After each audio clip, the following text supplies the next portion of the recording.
gives me the great pleasure to present to you today Professor Milton Friedman. Thank you very much, sir.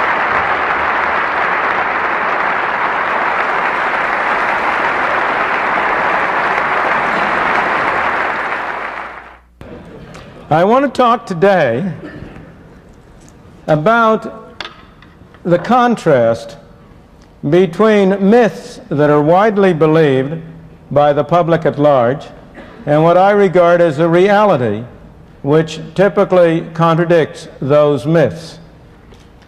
As you are all aware, there has been a drastic shift in public attitudes and public opinions in the past 50 years or so with respect to the role of the individual on the one hand and the role of government and collective institutions on the other. There has been a shift in the philosophy and attitudes of the public from a belief in individual responsibility, from a belief in a society in which the role of government was as an umpire, to a belief in a society in which the emphasis is on social responsibility and the role of government as big brother and protector of the individual. As always, when such shifts arise in public opinion, they are largely produced and reinforced by the development of myths about prior experience. Someone once wrote, and I'm not sure who it was, that a myth is like an air mattress. There's nothing in it, but it's wonderfully comfortable, and deflation causes an uncomfortable jolt. Well, my purpose today is to give you that jolt. When myths get established and are adopted, they tend to be so strongly held, they tend to become so much a part of you, that when anyone comes along and differs with them and contradicts them, he risks automatically being dismissed as a crackpot. But I shall nonetheless take the risk of being dismissed as a crackpot because it seems to me so urgent that we deflate these myths, recognize what the reality is, in order to be able to provide a basis for a change in our philosophy, a reversal of the direction of our thought. In my opinion, if we do not do so, if we continue on the road we have been going, if we continue to rely more and more on government and less on the individual, we are condemned to a future of tyranny and misery. And therefore, it seems to me essential for the future of this country that we recognize these myths for what they are and adjust our thinking to a correct perception of our present and our past. I'm encouraged in this venture by another quotation, one which comes from a 19th century American humorist by the name of Josh Billings, who wrote somewhere, "It ain't what people know that causes trouble, it's what they know that ain't so." And that's what I'm going to devote this talk to trying to tell you about some things you know that ain't so. I am going to try to cover 5 myths that are part of your thinking. And if they're not part of your thinking, they will tend to become so after you take your first course in American history. The first of those myths is a robber baron myth. The myth that somehow or other in the 19th century there was an era of rugged, unrestrained individualism in which heartless monopoly capitalists exploited the poor unmercifully and ground them beneath their heels. The second myth I'm going to talk about is a Great Depression myth. The myth that the Great Depression from 1929 until the late 30s was produced by a failure of private enterprise. The third myth I want to talk about is the demand for government service myth. The myth that government has had to step in because of a failure of the private market and a great widespread demand for government services. The fourth myth I'm going to talk about was suggested by Mr. Eccles in his introduction. It's a free lunch myth. the myth that there is such a thing as a free lunch. And the final myth I want to talk about is the Robin Hood myth. The myth that somehow or other government operates by taking money from the rich and giving it to the poor. Let me start with the first of those myths, the robber baron myth. The myth that in the 19th century was a period in which the rich became richer and the poor poorer. That it was a century in which you had a conflict between Wall Street and the working man. That it was a period in which particularly the farmers of the Middle West were being ground beneath the rapacious activities of the Wall Street financiers, in which there was widespread farm distress and misery. Now, this myth had its origins in the 19th century. It produced the widespread greenback movement that you will learn about in your history books, a party which at one time reached significant size, a party devoted to the idea that all of the problems of the time could be solved if only the government would print enough of those nice pieces of paper which are colored green on the back and which are called greenbacks. It was a period that also gave rise to the free silver movement, to William Jennings Bryan, the silver-tongued orator from North Platte, if I remember rightly, from these areas, who gave his famous speech on the Cross of Gold in 1896 in Chicago at the Democratic Convention, in which he asked whether mankind shall be crucified on a cross of gold. A speech which got him the presidential nomination of the Democratic Party. And he subsequently was a nominee of the Democratic Party for several subsequent elections. Fortunately, never elected. That was a myth. What was the reality? The reality is that there is almost no period in human history which saw as rapid and widespread an increase in the well-being of the ordinary man as the 19th century. That was a period when millions of people from all over the world streamed to these shores. They came here with empty hands in the hope and the belief that they could make a better life for themselves and their children, and they succeeded. I suspect that most of the people in this room who are American residents and citizens today are descendants of the people who came to these shores in that period. I know, to take the immediate local case, the Eccles family derives from a Scotsman who came to this country in the middle of the 19th century. My parents came here in the 1890s from a part of Europe which is today part of the Soviet Union, although at that time it was part of Hungary. And I suspect most of the people in this room have similar backgrounds. Now, do you suppose those people kept coming to these shores in order to be exploited?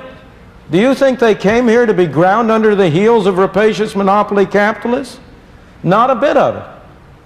A few people might have been led here under misapprehension. You conceivably could have had an initial inflow of people who thought they were going to improve their lot and ended up being worse off. But you would not have had a continuing inflow. They would not have sent back to the old country for their relatives and friends. You would not have had a flow of millions upon millions year after year. And of course they were not exploited. They were not ground under the heel. They got jobs, they spread out west, to the Middle West, to the far west, to where we are now. And they made of what was a desolate country, a country that was prosperous and green and productive, and improved their own lot. With respect to agriculture in particular, that was a period when the number of farmers increased. It was a period when the price of farmland rose. Now, of course, then as now, every farmer would have liked it better if he had done still better.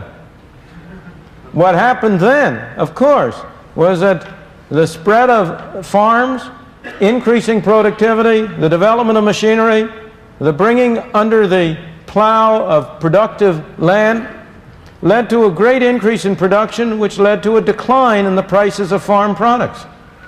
So it's true, the prices of farm products went down. But that was a sign of success. It was not a sign of failure. And the evidence that it was a sign of success was a rise in the price of farmland.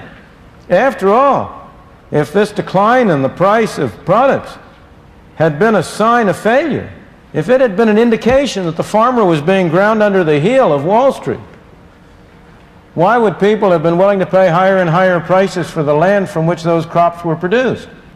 So the actual story is one of a great growth of productivity in agriculture, a great development of agriculture in this country. If we turn to the charge that was a period of heartlessness, a period in which the rich were willing to say, "Let the public be damned," as one man was quoted incorrectly as saying.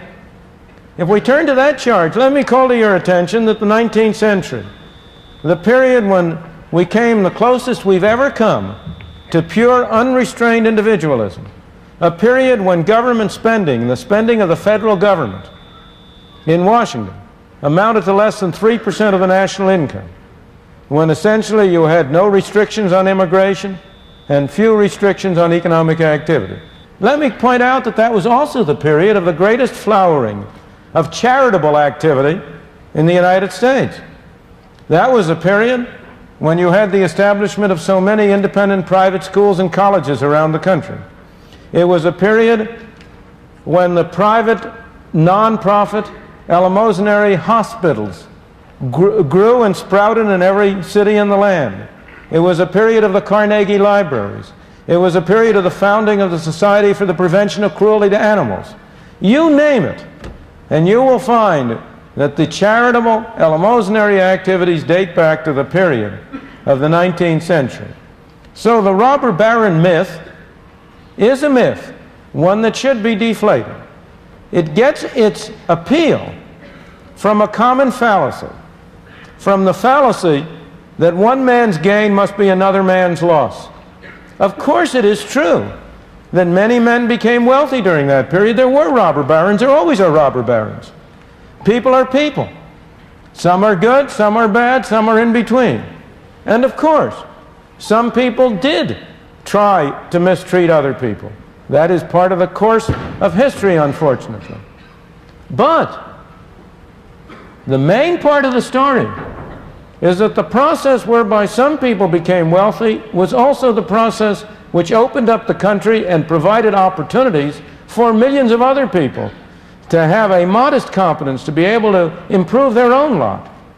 It was the robber barons who were instrumental in building the railroads that joined the country together, who were instrumental in developing the industries of this country, and in thereby providing the opportunities for the ordinary man to improve his lot on life. Everybody can benefit. You can have some people become wealthy, not at the expense of other people, but by enabling other people to become wealthy. We had robber barons then and we have robber barons today. But there's a big difference between the robber barons then and the robber barons today. The robber barons then primarily could get their money only if people freely gave it to them. They got their money by selling a service, and nobody had to buy it. And if people bought it, it was because it was a better service than it was before.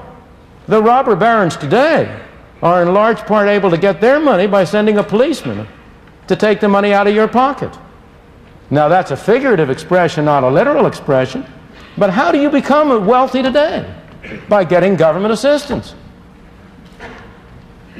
To mention only one very famous example, by getting government to assign you some TV licenses.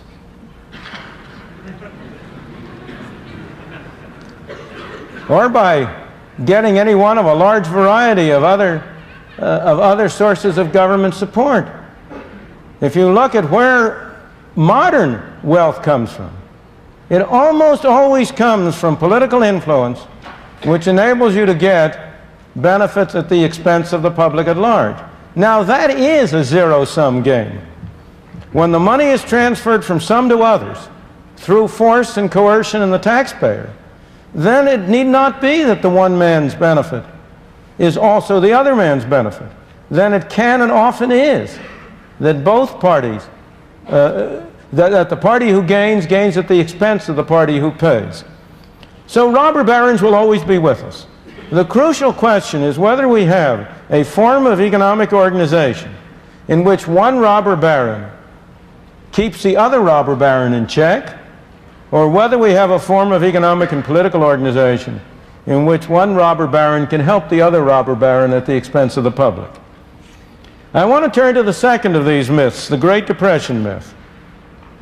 There is hardly any view that is more widespread than the view that somehow or other the Great Depression was produced by a failure of private business.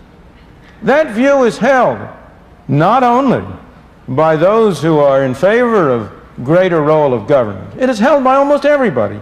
I venture to suggest that if you go to any bankers, the people who are here today at this banking conference, and if you talk to them, I venture to say 9 out of 10 of them, if they hadn't heard what I'm going to say, that 9 out of 10 of them would say, well, of course, the Great Depression was a failure of private business. It was due to an overextension, over-speculation in the 1920s, or it was due to an excessive concentration of wealth in the hands of the wealthy at the expense of the poor in the 1920s, or it was due to speculative investment abroad, or whatnot. But it was a failure of private business, and government had to step in order to rescue private business from its own failure. Nothing could be farther from the truth. The Great Depression was produced, in my opinion, and I may say this is not a random opinion. I will be glad to refer you to a several hundred-page book in which it is documented. I won't tell you who the author is. Mr. Eccles did that. It was produced, the Great Depression was produced by a failure of government, by a failure of monetary policy. It was produced by a failure of the Federal Reserve System to act in accordance with the intentions of those who established it. It was produced by a failure of the Federal Reserve System despite the presence of knowledge on the part of many of the people in the system about the right course of action. It's interesting to speculate for a moment about why this myth is so widespread. The answer is really very simple in this case. Private enterprise has no press agents. The free market has no press agents. The government has a great many press agents. The Federal Reserve has a great many press agents. And the Federal Reserve, of course, would never admit, never proclaim that it produced the Great Depression. On the contrary. And again, I don't mean to be criticizing individuals. We're talking about the way institutions operate. You and I are the same as all the rest of us. We're all the same. The hardest thing in the world is for anybody to admit that he made a mistake.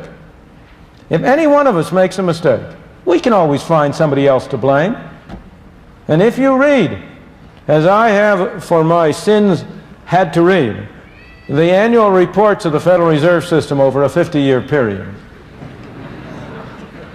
there's only one element of humor that lightens that task, and that is the cyclical fluctuation in the powers of the Federal Reserve. In a good year, when things are good, when the economy is booming, you will read that the Federal Reserve, by its wise policy, by its efficacious management of money, has produced this fine situation. However, let things get bad, and all of a sudden the tone of the annual report is different. Then you discover that despite the best efforts of the Federal Reserve, outside forces combine to produce difficulties. Even at the depth of the Depression in 1933, when, in the spring of that year, the Federal Reserve System, which had been established in order to prevent banking panics and keep banks from closing, when the Federal Reserve System itself closed its doors, and you had a banking holiday for 7 days, and when, over the previous 3 years, a third of the banks of this country closed their doors and went broke because, in my opinion, of the poor policy followed by the Federal Reserve System. Even in 1933, if you read the annual report, you will discover how much worse things would have been if the Federal Reserve hadn't behaved so well. Now, as I say, I don't blame the members of the Federal Reserve for that. Any one of us would do the same thing. We have to find somebody to blame. But as an objective scholar, I can tell you what the facts are. The facts were that from 1929 to 1933, the total quantity of money in the United States, the amount of currency, the amount of bank deposits, what Mr. Eccles referred to as M2, that total amount of money declined by 1/3. The total number of banks went down by 1/3. And why did the quantity of money decline? It declined because the Federal Reserve System failed to prevent the decline.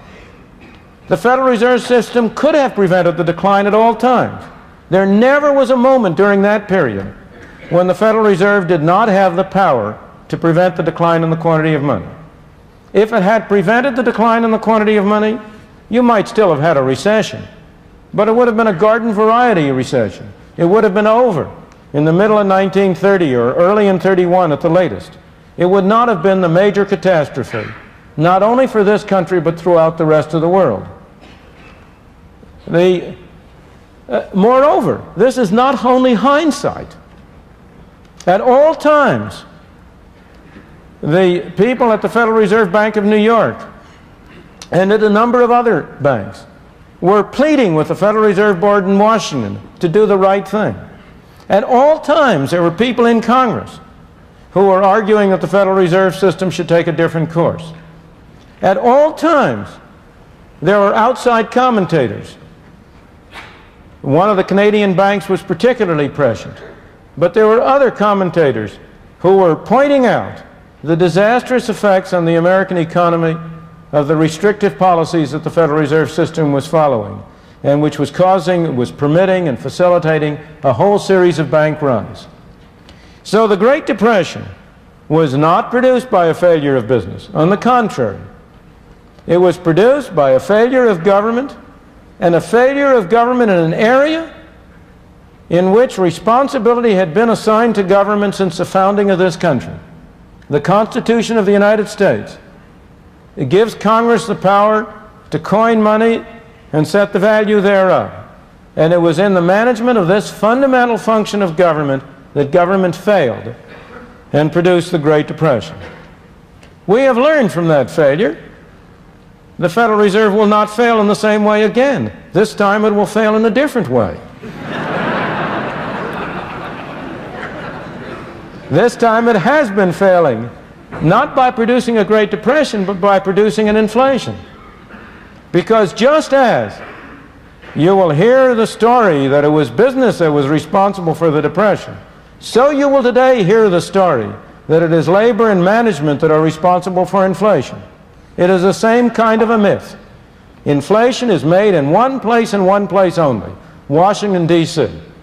And in Washington, D.C., the chief source, immediate source of inflation is a Greek temple on Constitution Avenue, which houses the Federal Reserve Board. An accomplice, and a major accomplice, of course, sits in the halls of Congress in Washington. They are a major accomplice because you tell them to be. The American people have been telling Congress for many years, spend more money on us, please. But they've been telling us, don't raise our taxes. Congress has been listening. It's been spending more money on you. But on the other hand, it's been very unwilling to raise taxes. As a result, it has imposed inflation as a tax. That's one tax that you don't have to vote for, but you have to pay. Let me turn to the third of the myths I want to cover. This is a myth closely related to the Great Depression myth. It is a myth that somehow or other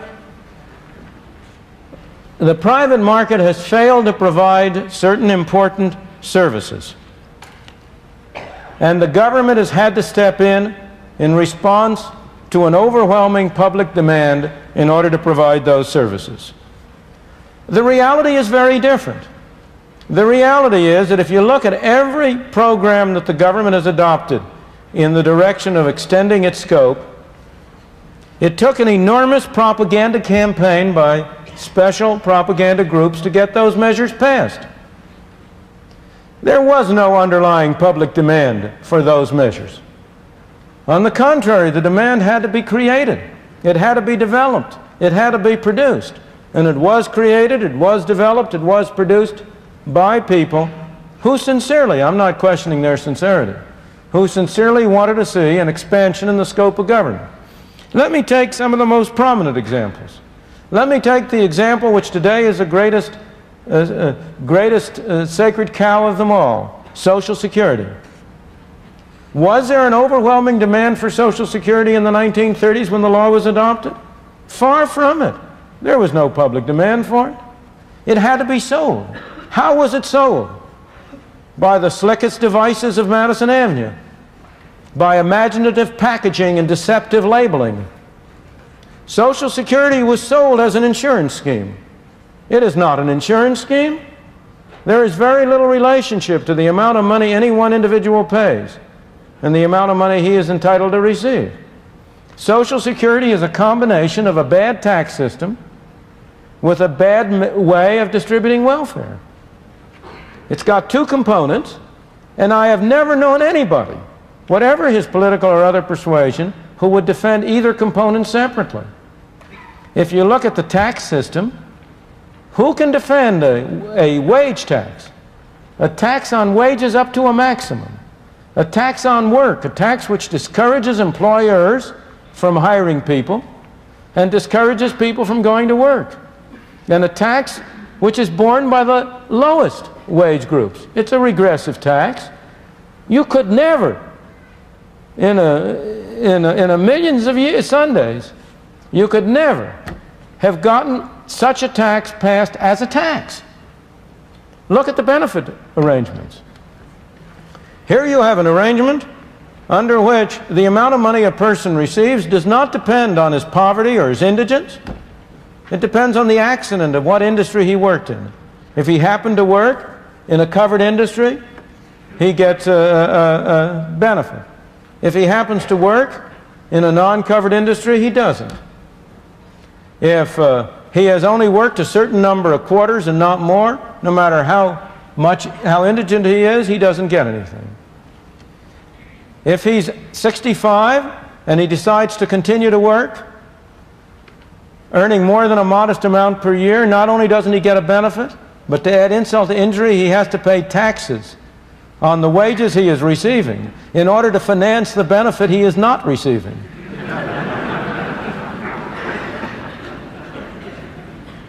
If a man who is 65 years old has $1 million in income from property, he is entitled and doesn't work, he gets his full Social Security benefit, tax-free.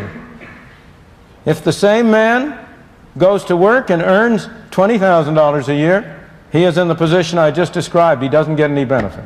Is there anybody who would justify that system of distributing benefits? And I could go on to all the difficulties with it.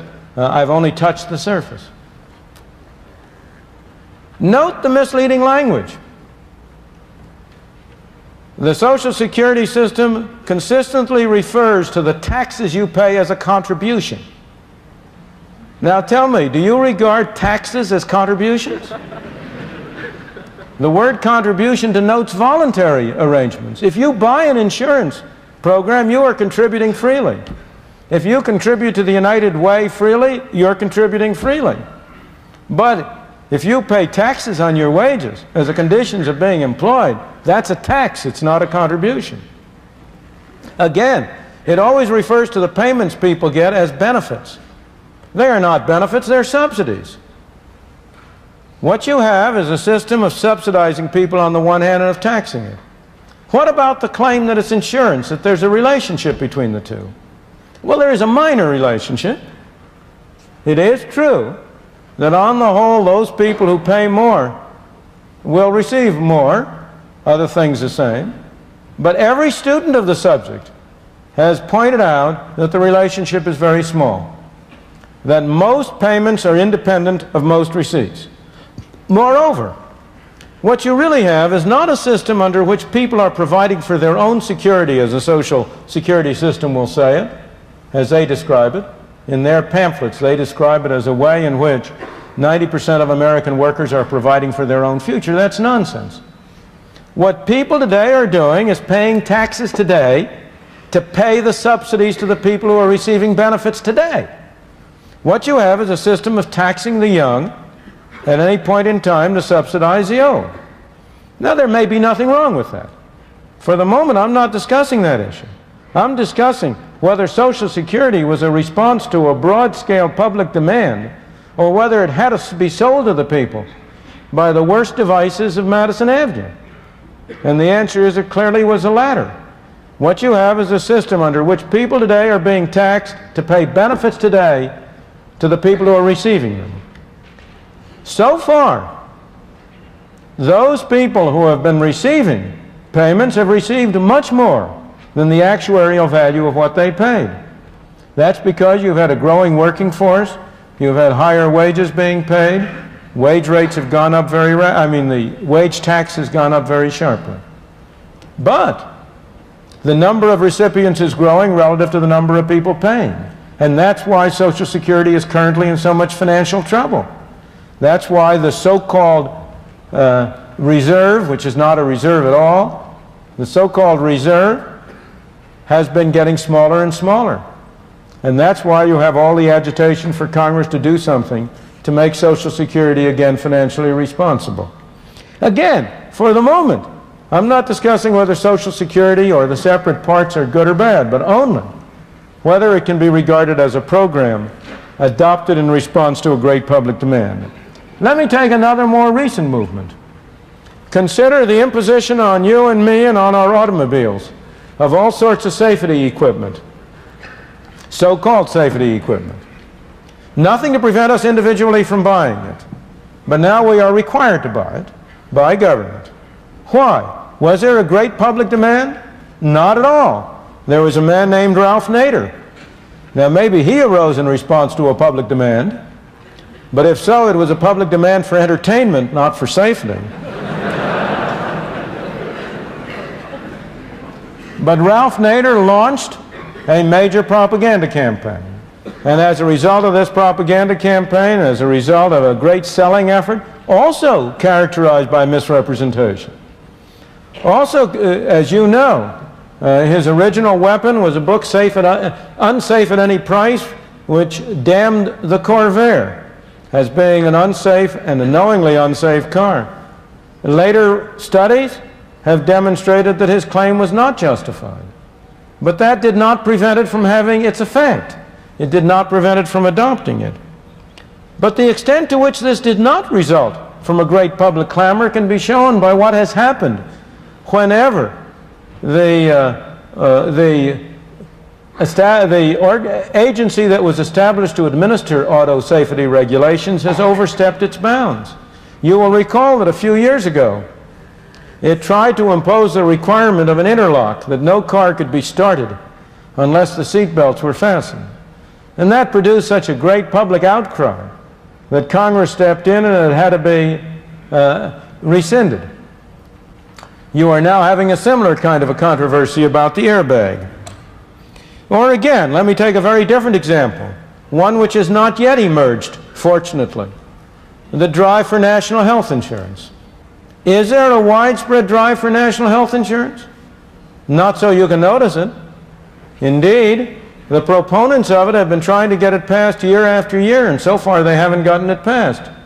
As I say, fortunately, because if so-called national health insurance were passed, it would bear as little relationship to insurance as Social Security does. It's not a program for national health insurance at all.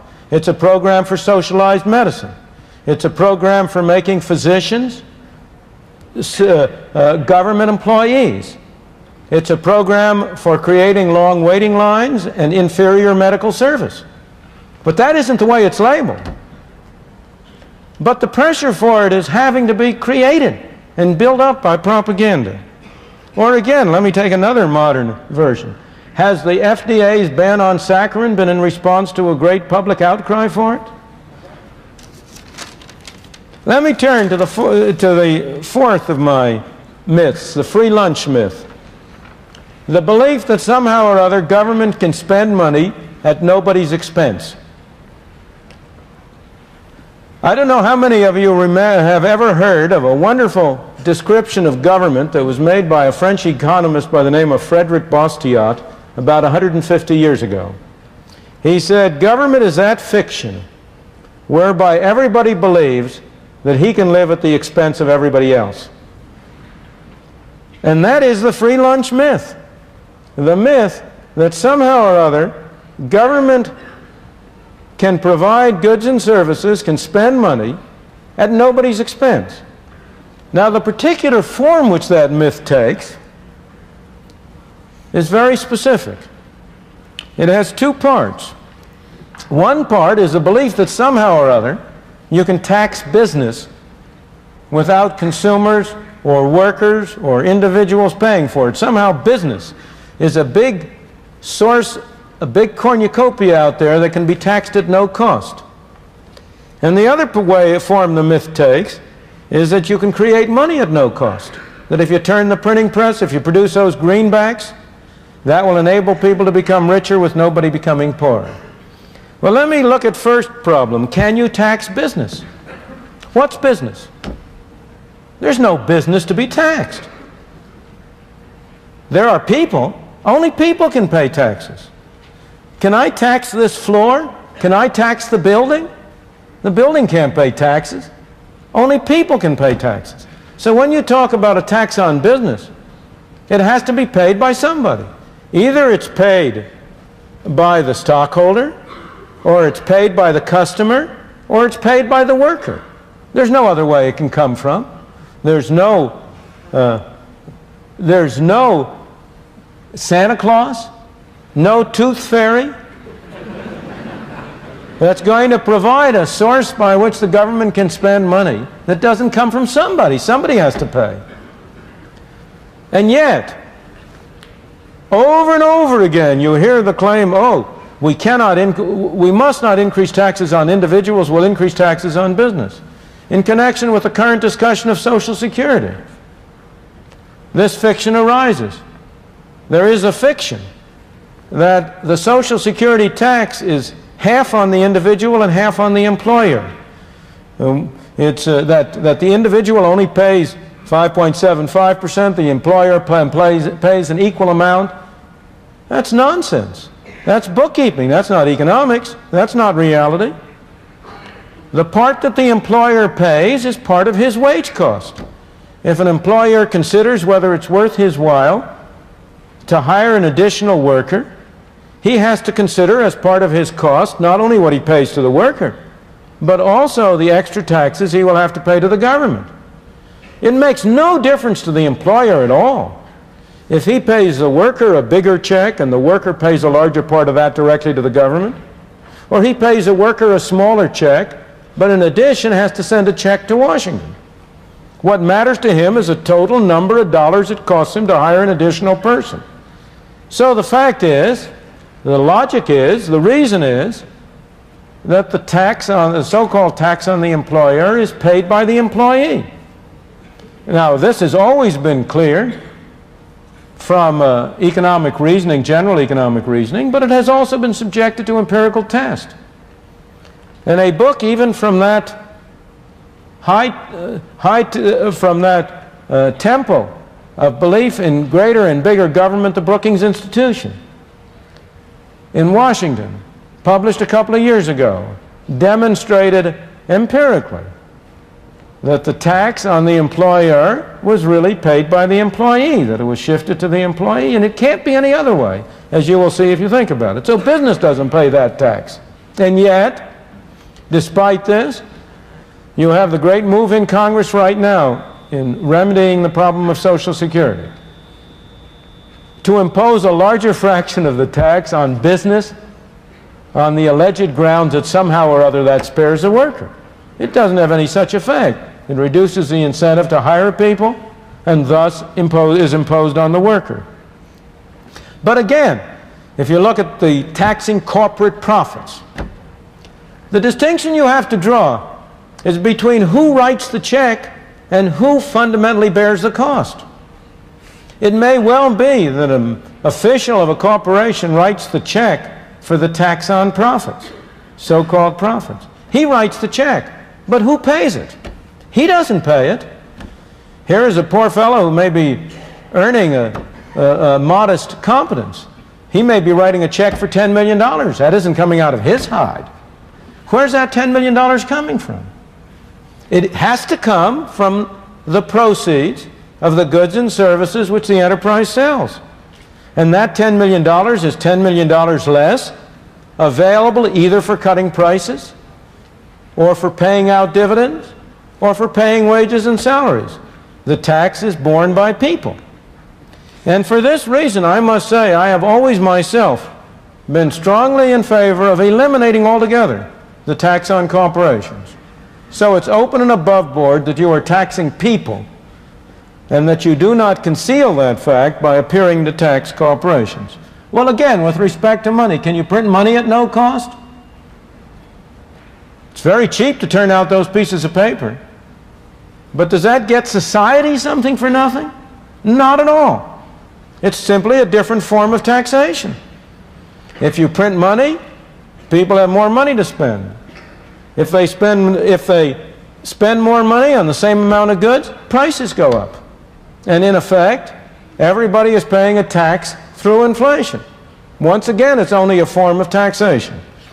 Let me turn to my final myth, because it is in some ways the most pervasive, the most dangerous, and the most deep-seated. That is a Robin Hood myth. The myth that government has benefited the poor at the expense of the rich. That's the myth.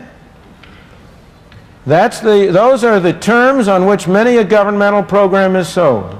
What is the reality? The reality has been described in an article in the Journal of Law and Economics by my colleague George Stigler under the title of Director's Law. And Director is the name of Aaron Director, who is a professor at the University of Chicago Law School. And I might also say my brother-in-law. Director's law is that almost invariably government programs benefit the middle income class at the expense of the very poor and the very rich. Now, that may seem to you strange, but let me first explain why it makes logical sense, and second, give you some empirical evidence, starting right here at home with higher education and the state financing of higher education.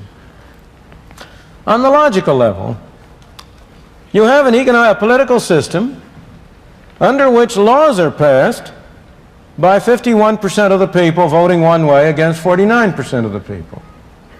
Now, the way to get a law passed, therefore, is to form a coalition covering 51% of the people. You might think that you would take the bottom 51% versus the top 49%. But the more you think about it, the more you realize that that's not a very effective way to form a coalition. Why? Because those people who are at the bottom tend to be much less skillful in political activity for the very reasons that leave them at the bottom in the economic scale. They are at the bottom in the economic scale because they have low skills or low abilities or low entrepreneurial capacities, or have been unfortunate to have been born handicapped or in groups that are discriminated against. But those same features make them relatively less effective in political activity. Who are the most effective people in political activity? Those of us in the middle classes. Where are the people who are literate? Where are the people who write for the newspapers? Where are the people who mount the hustings? Where are the people who provide the candidates? Well, you might say, why doesn't the coalition come from the top all the way down 51%? Well, the answer is that, gee, those people at the top, that's a place we can get a lot of money from. And it's worth sacrificing a few votes to get a large fraction of a tax base. And therefore, the logically most reasonable coalition is sort of 51% of the people running from the lower middle class through the upper middle class and leaving out the very rich at the top and the very poor at the bottom. Now, it doesn't always work that way. Sometimes the very rich are able to use their money to get an effective coalition, but most of the time that's the way it works. Now, let me illustrate it in reality, in the real world. One of my favorite examples is state finance of higher education. This is always sold on the ground of providing opportunities to everybody in the society to get an education. But what are the facts? I doubt that there is any program financed by government in the United States which is as regressive in its impact and its financial impact as the financing of higher schooling. Who are the people who go to school? Who are the people who are attending this university? Mostly people who come from middle, upper middle, or lower middle income class families. If there are a few among you who come from lower income families, you are going to be among the middle and upper income classes. You are the richer among the poor. They are the people who go to school. They are the people who get the benefit from it. Your training here will enable you to get higher incomes than you otherwise could. Who pays for it? Well, you pay for it, and your family and friends pay for it, not through tuition. I'm told your tuition covers about 15% of the cost of your schooling. The taxpayers pay for it, including the people who don't go to school. Some years ago, there was a study made for the state of California which showed that 50% of the students at state-supported institutions of higher education came from the top 25% of the income class, and 5% came from the bottom 25% of the income class. This is a program. When I talk in California and want to be demagogic, I say it's a program to impose taxes on the people in Watts to send the children from Beverly Hills to college. Now, you here in Utah know better what the local equivalents of that are. Now, I'm not blaming you as individuals again. I couldn't do that because I myself am a beneficiary of state support of higher education. I went through a school that has since become a state university, Rutgers University in the state of New Jersey, on a state scholarship. Now, I think I benefited from going to the university, although I know, and I think even maybe the country at large did, although I know there are many people who disagree with that. But there's no reason why I shouldn't have paid for it. What did the poor citizens in New Jersey get? The day I graduated from college, I left New Jersey, and I've hardly ever been back since. There's a strong case to be made that everybody who wants to go to university should have an opportunity to do so, provided he's willing to pay for it. Not necessarily right now. It's highly desirable to have arrangements under which he can borrow now to pay it back later out of a higher income that his education will make possible. But there is no justification for imposing taxes on lower income people to finance the schooling of people who are or will be in the higher income groups. And yet, how much political movement is there to impose full cost tuition on colleges? There is nobody who would have a ghost of a chance of being elected to a legislature or to the state house on that program. It's the hardest thing in the world legislatively to get higher tuitions imposed. Why? Because the middle class looks after itself. Because of director's law. Now, what's true for higher education is true in every other area. Consider Social Security. Now, Social Security is also sold as a program to benefit the poor. What are the facts? Social Security is a program which imposes unduly heavy taxes on the lower income groups in the society to provide higher benefits to upper income groups in the society. How does it work? It's not because of the regressive nature of the wage tax. It's not because of the structure of benefits. It's because of a very simple phenomenon. At what age do younger men from the lower classes go to work? 16, 17, 18, 19. That's when they start to pay Social Security taxes. At what age are you people going to go to work and start paying Social Security taxes? Some of you may, in part-time jobs, have been doing so. But you will be a full-time Social Security payers only when you reach your middle 20s. So they will pay taxes for more years than you will pay taxes. Next, which one is going to receive benefits for longer? Every demographic study has shown that the average expected length of life of middle and upper income classes is longer than the average length of life of people from the lower income classes. So those poor suckers are going to pay taxes for more years and receive payments for fewer years than you and I will. Now, some of us, by virtue of continuing to work between 65 and 72, will not be in that favored class.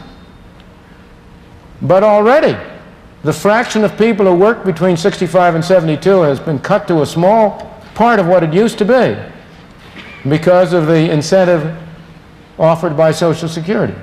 And overall, there is little doubt, therefore, that Social Security is a program which transfers income from low-income classes to high-income classes. Same thing is true of almost every other social program you can mention. I have often challenged people to find a single governmental program in which the people who pay taxes have higher incomes than those who get the benefits. I know only one, and that's direct relief, public assistance, the aid to families of dependent children. It's not a good program, it's a terrible program, it's a welfare mess. But so far as I can find out, it's the only program that demonstrably transfers income from higher income classes to lower income classes. And that's why it's such an unpopular program. Director's law shows up in the unpopularity of the welfare mess as well as in the popularity of Social Security, housing programs, and the like. I could go down a great many others, but time will not permit. I come to my conclusion that if we are going to look forward to the future, to an end of this reduction in our freedom and the growth in centralized government, I think we must begin to dismantle these myths, which are so widely accepted by people, which have become an unthinking part of their philosophy and of their beliefs. And I hope that in the course of this hour, I have deflated your air mattress and given you an uncomfortable jolt. Thank you.